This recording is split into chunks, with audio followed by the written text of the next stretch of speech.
세계 최고의 강사가 되시는 분께서 가라고 그래서 제가 왔습니다. 우리 특송이 제 생에서 들어온 특송 가운데 가장 아름다운 특송이었습니다. 지금까지 제 일생 동안 들어온 특송 가운데 이 특송보다 더 이쁜 아름다운 특송을 들어본 적이 없습니다. 그죠? 세보니까 딱 20분이더라고요. 정말 아름다운 특송 감사합니다. 우리 다시 한번 박수로 주님께 영광 올립시다.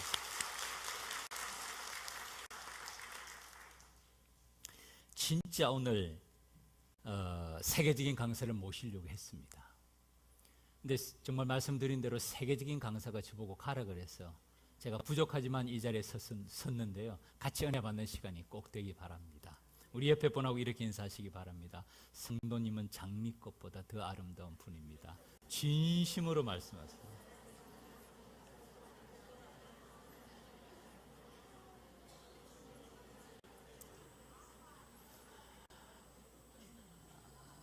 진심이죠? 그 다음에 한 분 더 이렇게 인사하십시오. 성도님을 만나니까 살만 납니다.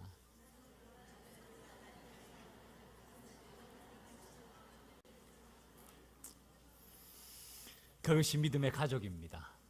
가장 아름다운 사람이고요. 만나면 또 만나고 싶고, 그것이 하나님의 가족들의 믿음의 공동체의 모습입니다.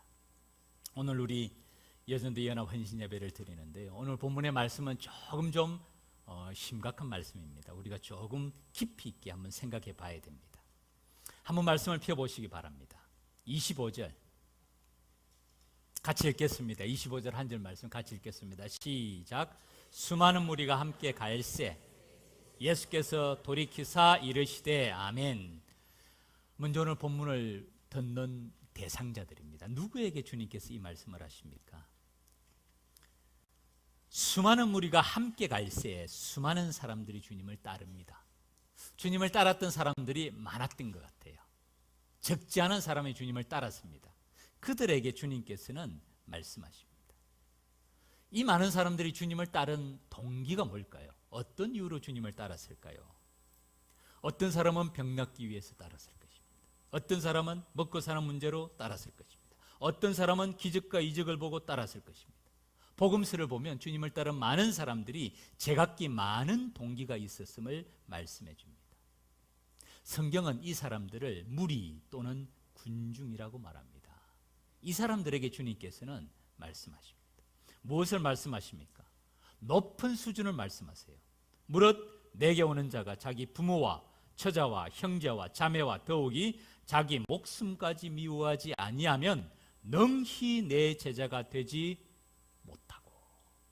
주님을 따르는 수많은 무리에게 주님께서는 제자의 길이 무엇인지를 말씀하시면서 그 제자의 길이 어떤 길인지 주님이 말씀하시는 기준을 제시합니다.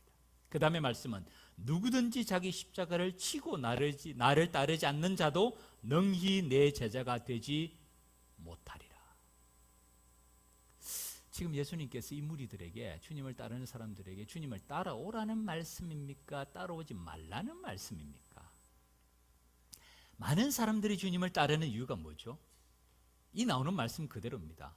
부모와 처자와 형제와 자매와 자기 가족을 위해서, 부모를 위해서, 형제를 위해서, 자매를 위해서, 아내와 남편을 위해서, 자녀를 위해서 주님을 따르는 것이 대부분의 동기 아닙니까? 그런데 주님께서는 심지어는 자기 목숨까지 미워하지 아니하면 능히 내 제자가 되지 못한다. 대단한 말씀이죠. 미워하지 아니하면, 이 굉장히 강력한 단어예요. 나의 제자가 되기 위해서는 부모, 형제, 자매, 처자까지, 심지어는 자기 목숨까지 미워하지 아니하면 내 제자가 되지 못한다는 말씀이고, 한 걸음 더 나아갑니다. 누구든지 자기 십자가를 지고 나를 따르지 않는 자도 능히 내 제자가 되지 못한다. 오늘 말씀의 제목이 헌신된 주님의 제자들입니다. 사실은 이 말씀은 중복이 되어 있어요. 헌신 예배, 헌신된 사람들이라고 말하면 이미 헌신이 됐습니다. 그리고 제자라는 말도 주님을 따르는 제자라면 헌신된 사람들이에요. 헌신된 주님의 제자들이라는 의미는 정말 주님의 제자의 모습이 무엇인지에 대한 다시 한번 생각해보는 시간이 되고자 이 말씀의 제목을 생각했습니다. 이 말씀의 병행 구절이 한 구절 더 있어요. 마태복음 10장 말씀입니다. 한번 찾아보시죠. 마태복음 10장 37절 38절 자막을 준비했습니다. 여러분 자막을 한번 보시기 바랍니다. 마태복음 10장 37, 38 같이 읽겠습니다. 시작. 아버지나 어머니를 나보다 더 사랑하는 자는 내게 합당하지 아니하고 아들이나 딸을 나보다 더 사랑하는 자도 내게 합당하지 아니하며 또 자기 십자가를 지고 나를 따르지 않는 자도 내게 합당하지 아니하니라. 아멘. 이 마태복음에서는 주님께서는 아버지나 어머니, 부모님이죠. 나보다 더 사랑하는 자, 주님보다 더 사랑하는 자는 내게 합당하지 아니하다. 능히 내 제자가 되지 못한다는 말씀과 동일한 말씀이에요. 아들이나 딸을 나보다 더 사랑하는 자도 내게 합당하지 아니하다. 그 다음에 말씀이 자기 십자가를 지고 나를 따르지 않는 자도 내게 합당하지 아니하다. 나보다 더 사랑하는 자, 이 말씀은 우리가 이해를 할 수가 있습니다. 이 말씀의 본래 의미가 뭡니까? 주님을 가장 사랑하는 사람이 되라는 말씀이죠. 주님보다 더 사랑하는 것이 있는 것은 주님을 따르는 무리, 군중은 될 수 있어도 제자는 아니라는 말씀. 아까 우리 찬양 가운데에서 예수, 그 이름이 내가 살아가는 이유, 사실 그 말씀은 좀 그야말로 너무 큰 말씀 아닙니까? 우리가 살아가는 이유가 예수 이름밖에 없습니까? 다른 이유도 많잖아요. 내가 살아가는 이유가 예수가 하나밖에 없습니까? 지금 예수님께서 이 제자의 길이 무엇이라고 말씀하십니까? 사실 이건 좀 정말 우리가 고민하면서 깊이 생각해 봐야 될 말씀이세요. 그 다음에 이 말씀이 끝이 아닙니다. 한 번 더 오늘 본문 말씀에서 한 번 더 말씀하시는데 33절 이렇게 말씀합니다. 이와 같이 너희 중에 누구든지 자기의 모든 소유를 버리지 아니하면 능히 내 제자가 되지 못하리라. 요한 3서의 삼박자 축복이 나옵니다. 사랑하는 자여 내 영혼이 잘됨 같이 내가 범사에 잘되고 내가 강건하기를 간구하노라. 세 가지 축복을 말해요. 내 영혼의 잘됨, 그 다음에 내가 범사에 잘되고 물질적인 축복으로 봅니다. 그리고 내가 강건할 건강을 위한 축복이죠. 이 세 가지 축복, 사랑하는 장로 가이오가 사랑하는 자에게 주는 편지의 말씀이 하나님의 축복을 말씀해 주는 모습이에요. 그런데 이 본문에서는 예수님께서는 이와 같이 너희 중에 누구든지 자기의 모든 소유를 버리지 아니하면 능히 내 제자가 되지 못하리라. 지금 예수님께서 주님을 따르는 수많은 사람에게 하시는 말씀이라고 말씀드렸죠. 이들에게 어떤 말씀을 하십니까? 제자의 길이 무엇인지를 말씀해 주고 계세요. 제자란 어떤 사람인지를 말씀해 주면서 중간에 다른 두 가지 예가 또 나옵니다. 첫 번째는 망대 비유가 나오고 두 번째는 전쟁에 대한 비유가 나옵니다. 망대 비유는 이렇습니다. 너희 중에 누가 망대를 세우고자 할진대 먼저 준공하기까지 계산을 다 해보지 않겠느냐. 그리고 그 기초만 쌓아놓고 능히 준공하지 못하면 보는 사람이 얼마나 비웃겠느냐. 이르되 이 사람이 공사를 시작하고 능히 이루지 못하였다 하리라. 공사를 시작할 때 그렇습니다. 전체 설계를 보고 이 건물의 비용이 총 얼마가 들어가겠는지 계산하고 내가 거기서 감당할 수 있는지를 생각해 보고 마칠 수 있겠다 싶으면 그 공사를 시작하는 것이 당연한 일이에요.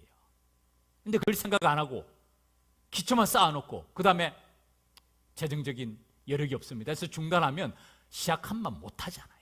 아니한만 못하잖아요. 그 얘기입니다. 두 번째는 그보다 좀 더 심각한 이야기입니다. 전쟁입니다. 또 어떤 임금이 다른 임금과 싸우러 갈 때에 전쟁을 할 때 먼저 1만 명으로서 저 2만 명을 대적할 수 있을까 당연히 생각해 봅니다. 전쟁의 승패를 생각해 본 다음에 이기지 못할 것 같으면 어떻게 해야 된다고요? 아직 멀리 있을 때 사신을 보내어 화친을 청하라. 뻔히 지는 전쟁을 해서는 어떻게 하겠습니까?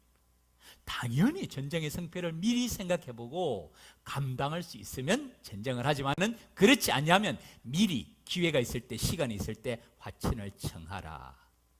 그런데 이 두 가지 예가 또 제자의 길하고 무슨 관계가 있습니까? 망대를 쌓는 거하고 전쟁하는 거하고, 그 다음에 그 위에 제자의 길이 무엇인지를 말씀하는 거하고, 또 소유를 버리라는 이 제자의 길을 말씀하시는 거하고 어떤 관계가 있습니까? 언뜻 보기에는 아무런 관계가 없는 것 같습니다. 그러나 그렇지 않습니다. 깊은 관계가 있습니다. 지금 주님께서는 따르는 많은 사람들에게 깊이 생각하고 제자의 길이 무엇인지를 바르게 바라보고 따라오라는 말씀을 합니다. 미리 계획하고 그 길을 갈 준비가 되어 있는지를 생각하고 그 다음에 주님을 따르라고 말씀하고 계신 것이에요. 제가 보기에는 주님께서 이 말씀을 하실 때 수많은 무리가 이 말씀을 듣고 난 다음에 제가 볼 때는 많은 사람이 돌아갔을 것 같아요. 이것은 제가 감당하기에는 너무 벅찬 일입니다. 벅찬 일입니다. 주님께서는 지금 그것을 말씀하고 계세요. 제자의 길이 무엇인가? 주님은 따르는 사람들을 더 많이 오게 하고, 그리고 그 따르는 사람들에게 적절하게 축복도 해주시고 은혜도 베풀어 주시고 필요와 요구를 충족시켜 주시는 정도가 아니고, 제자의 길이 어떤 길인지를 분명히 생각하고 바르게 결단하고 그 길을 따르라. 그래도 제자가 되겠느냐라고 물으시는 말씀. 그것이 오늘 본문의 말씀입니다. 이 본문을 통해서 두 가지를 생각해 보겠습니다. 첫 번째, 누가 제자인가? 그리고 두 번째는 그리스도 제자의 참된 자격은 무엇인가? 누가 제자라고요? 주님을 따르는 모든 사람을 제자라고는 말하지 않습니다. 주님을 따르는 제자는 주님의 말씀을 듣고 듣는 것으로 끝나지 않고 그 다음에는 순종하는 사람들, 치러야 될 대가를 미리 계산해보고 내가 그 길을 감당할 수 있을 것인가, 그리고 그 길을 가기 위해서는 나에게는 어떤 마음의 결심이 필요한가, 내 삶의 우선순위를 정말 주님의 부르심의 그 소명, 내 삶의 우선순위를 주님께 두고 걸어갈 수 있는가라는 것을 말씀하고 계신 것입니다. 그래서 맨 마지막에 말씀이 뭐라 그럽니까? 들을 귀가 있는 자는 들을지어다. 앞면이 많은 말씀이죠. 들을 귀가 있는 자는 들을지어다. 이 말씀이 요한계시록 맨 마지막에 아시아 7교회에 주시는 말씀에 반복이 됩니다. 몇 번이나 반복이 되죠? 7번이나 반복이 됩니다. 에베소, 스무나, 버가모, 두아디라, 사데, 필라델피아, 라우디게아 7교회에게 똑같이 귀 있는 자는 성령이 교회들에게 하시는 말씀을 들을지어다. 똑같은 말씀이 7번씩이나 반복이 됩니다. 무슨 뜻입니까? 말씀을 듣고 행하라는 말씀. 들을 귀가 있는 사람, 말씀을 듣고 실천하라는 말씀입니다. 아시아 우리 7교회 다 생각해 보았어요. 세 부류로 나눌 수 있다고 그랬죠. 첫 번째는 칭찬만 받은 교회, 두 번째는 책망만 받은 교회, 세 번째는 칭찬과 책망을 겸하여 받은 교회는 곧 우리를 말합니다. 우리의 마지막, 주님께서의 우리의 삶의 결산이 이 세 가지 중에 한 가지가 돼요. 어떤 사람은 칭찬만 받습니다. 칭찬만 받은 교회가 어느 교회와 어느 교회죠? 스무나 교회와 빌라델피아 교회. 책망만 받은 교회 두 교회가 어느 교회죠? 사대 교회와 라오디게아 교회. 그리고 나머지 세 교회, 에베소, 버가모, 두아디라는 칭찬과 책망을 겸하여 받은 교회입니다. 하나님의 말씀을 듣고 그 말씀을 얼마나 행하는가, 실천하는가, 그 말씀에 따라 참된 헌신을 하는가. 제가 새벽 예배 때 이 말씀을 전하면서 참 많은 생각을 했어요. 그러면서 오늘날 목회자의 사명이 무엇인지에 대해서도 깊이 생각했습니다. 사랑하는 믿음 가족 여러분, 귀 있는 자는 성령이 교회들에게 하시는 말씀을 들을지어다. 사도 요한이 말할 때 성령께서 오늘날 교회에게 어떻게 말씀하실까요? 꿈과 환상으로 말씀하실까요? 충분히 그러실 수도 있습니다. 특별한 경우에는 직접 계시를 하실 수도 있습니다. 성령의 능력을 제한하지는 않습니다. 그러나 대부분의 경우에는요, 어떻게 말씀하시는 줄 아세요? 주의 종들을 통해서. 그것이 목회자의 사명입니다. 목회자의 제1의 사명은 말씀을 전하는 데서. 목회자가 해야 될 일이 참 많습니다. 생각보다 많아요. 그 가운데서 제1의 사명은 하나님의 말씀을 교회들에게, 주의 백성들에게 바르게 전하는 통로의 역할을 해야 됩니다. 변색되지 아니하고 가감하지 아니하고 선명한 하나님의 기준, 이 세대를 따라가지 아니하고 하나님의 뜻이 무엇인지를 명백하게 전하는 것이 목회자의 제1의 사명이고, 주님께서는 귀 있는 자는 성령이 교회들에게 하시는 말씀을 들을지어다라고 말할 때 목회자를 통해서 오늘 우리 헌신 예배를 드리는 우리 예전도의 모든 종들에게 제자의 길이 무엇인지를 주님께서는 다시 한번 말씀해 주십니다. 그리고 두 번째로는 하나님의 말씀을 듣는 사람들은 어떻게 해야 될까요? 바로 우리예요. 귀 있는 자는 성령의 교회에게 하시는 말씀을 듣는다는 말씀, 들을 귀 있는 자는 들을지어다는 말씀은 주님의 이 말씀을 듣고 난 다음에 내 삶의 우선순위가 무엇인지를 다시 한번 점검해 보라는 겁니다. 우리는 주님을 따르는 무리입니까? 우리는 주님을 따르는 제자입니까? 미워하지 아니하고라는 말 뜻의 의미가 문자 그대로 해석하는 것이 아니라 주님께서 말씀하시는 그 의미, 너의 삶의 우선순위가 무엇인가? 대부분의 삶의 우선순위는요, 부모, 형제, 자매, 아내, 가족, 자식입니다. 오늘날 이것이 우선순위에 들어가지 아니하는 사람은 아무도 없어요. 특별히 믿지 아니하는 사람도 마찬가지예요. 모든 삶의 우선순위가 아내, 자녀, 가족, 부모, 형제, 이것이 전부입니다. 그런데 주님께서는 주님의 제자들은 그런 차원의 삶보다도 더 높은 차원의 하나님의 부르심이 있다는 것을 말씀해 주고 있는 거예요. 그것을 바라보면서 그것이 무엇인지를 깨달으면서 따르는 사람이 주님의 참 제자라는 것을 말씀합니다. 누가 제자라고요? 주님의 말씀을 듣고 그 말씀을 삶에서 적용하고 실천하는 사람이 주님의 제자라는 말씀이고요. 두 번째, 그리스도 제자의 자격은 무엇인가? 오늘 1부 예배, 2부 예배 주제가 그것이었죠. 그리스도 제자의 자격. 첫 번째는 그리스도를 첫 자리에 모심이고, 맨 마지막은 세계 비전을 갖는 것입니다. 오늘 말씀대로 그리스도 제자의 자격이 처자와 부모와 형제와 자매와 자기 목숨까지도 다 미워하라. 전부 미워하라. 모조리 다 미워하라. 주님께서는 그렇게 말씀하실까요? 그 말씀의, 오늘 본문의 말씀의 의미가 그것이겠습니까? 하나님의 말씀을 물론 우리가 그 강도를 약화시켜서는 안 됩니다. 하향 평준화시켜서는 안 됩니다. 그리고 말씀을 우리 깨달음의 수준에 낮추어서도 절대로 안 됩니다. 그러나 그 말씀의 의미를 정확하게 바르게 이해하는 것은 매우 중요합니다. 주님의 이 질문의 핵심은 말씀드린 대로 너의 삶의 우선순위가 어디에 있느냐를 물으시는 거예요. 내 삶의 우선순위가 어디에 있느냐?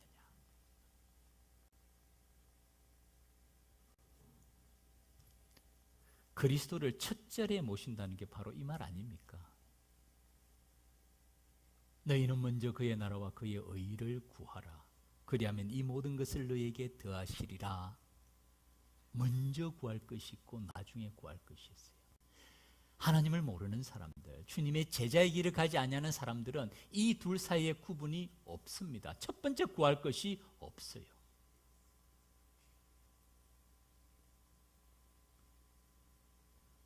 예수님께서 하나님의 나라의 운동의 가장 핵심적인 가르침은 주기도문입니다.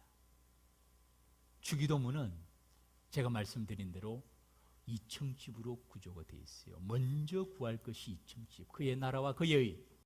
하늘에 계신 우리 아버지여, 이름이 거룩히 여김을 받으시며 나라가 임하옵시며 뜻이 하늘에서 이룬 것 같이 땅에서도 이루어지이다. 하나님의 나라와 이름과 영광을 위하여서 먼저 구하라는 것이. 그리고 우리에게 일용할 양식을 주옵시고 용세 문제를 해결해 주시고 우리가 유혹과 시험에서 넘어지더라도 우리를 다시 일으켜 주시기를 바랍니다. 밑에 세 가지 기도죠. 그 다음에 그 기초는, 왜냐하면 나라와 권세와 영광이 영원히 아버지 앞에 있는 것을 알기 때문입니다.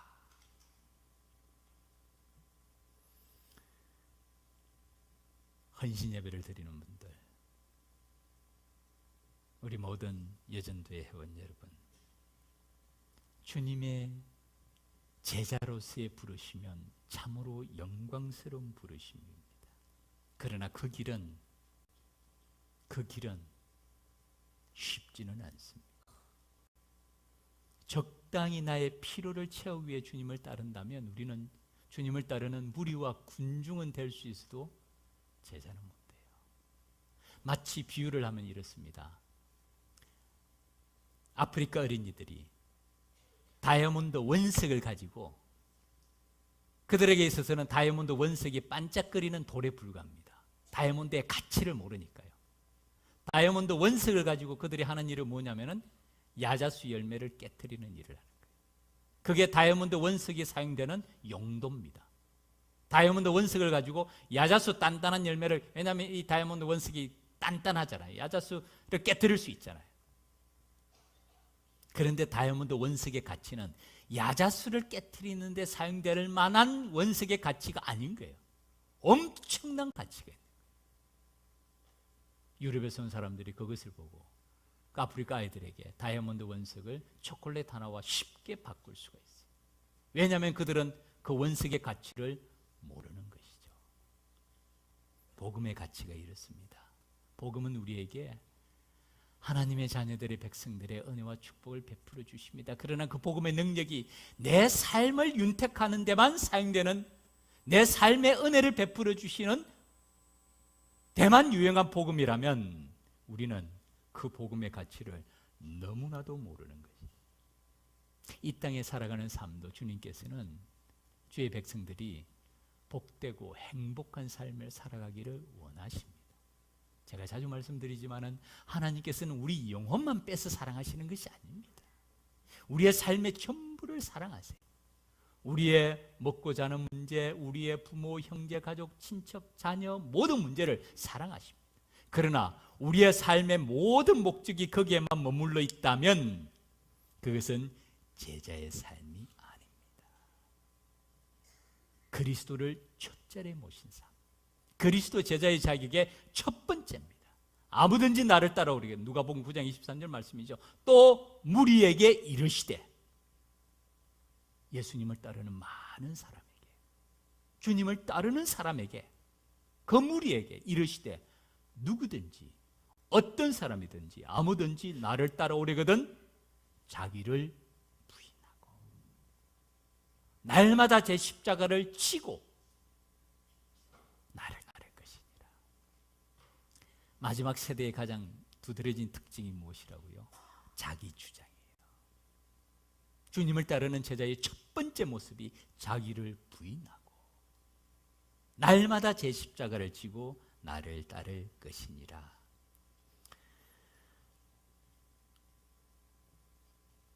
이런 사람들의 특징을 한 찬양이, 참 제가 이 찬양을 요즘 깊이 생각합니다. 이 찬양 가운데서 이런 사람의 특징을 보여줍니다. 제가 이 찬양 가사를 불려드릴게요. 내게로부터 눈을 들어 주를 보기 시작할 때 주의 일을 보겠네. 내게로부터 눈을 들어, 그러니까 온통 나의 시선이 내 문제만 쏠려 있었는데 내게로부터 눈을 들어 주님을 보기 시작할 때, 나의 문제만 골고루 있는 것이 아니라 내 눈을 들어 주님을 보기 시작할 때 그때에 주의 일을 보겠네. 내 작은 마음 돌이키사 주님을 볼 때 하늘의 꿈 꾸게 하네. 내 마음을 돌이키사 주님을 볼 때 하늘의 꿈 꾸게 하네. 모든 시선을 주님께 드리고 모든 시선을 나에게 고정시키는 것이 아니고 모든 시선을 내 문제에 고정시키는 것이 아니라 모든 시선을 그 반대로 주님께 드리고 살아계신 하나님을 느낄 때 내 삶은 주의 역사가 되고 하나님이 일하기 시작하네. 참 영감 있는 찬양이에요. 모든 시선을 주님께 드리고 전능하신 하나님을 느낄 때 세상은 주의 나라가 되고 하나님이 일하기 시작하네. 이 시선이라는 찬양입니다. 제가 볼 때 이것이 헌신된 주님의 제자들의 또 다른 버전 같아요. 성령이 나를 변화시켜 모든 두려움 사라질 때 주의 일을 보겠네. 황폐한 땅 한가운데서 주님의 마음 알게 되리. 주님을 볼 때 모든 시선을 주님께 드리고 전능하신 하나님을 느낄 때 세상은 주의 나라가 되고 하나님이 일하기 시작하네. 이런 삶을 살아가는 저와 여러분의 믿음의 걸음, 오늘 헌신 예배를 드리는 우리 모든 예전대 뿐만 아니라 우리 모든 믿음의 가족이 되기를 주님 이름으로 축원합니다. 우리 이 찬양 같이 한번 올려드립시다.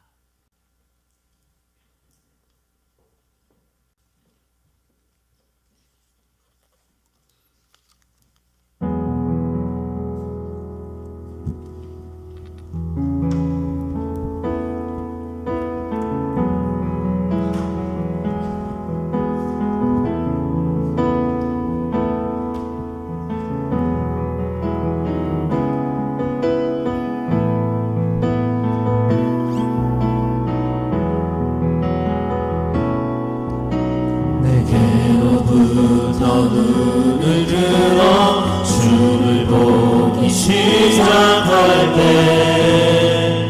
주의 일을 보겠네. 내 작은 마음 돌이키사 하늘을 꿈꾸게 하네. 주님을 볼 때 시선을 주님께 드리고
자격이 무엇인지, 나는 주님의 어떤 제자인지, 내 삶의 우선순위를 주님께 두고 그리스도를 첫자리에 모시고 살아가는 우리의 삶의 걸음인지, 아니면 아직도 우리는 여전히 무리와 군중으로 나의 피로를 채우기 위해서 주님으로부터 주시는 그 어떤 것이 내가 주님을 따르는 목적인지 깊이 생각하면서 우리 이 시간 주님 앞에 같이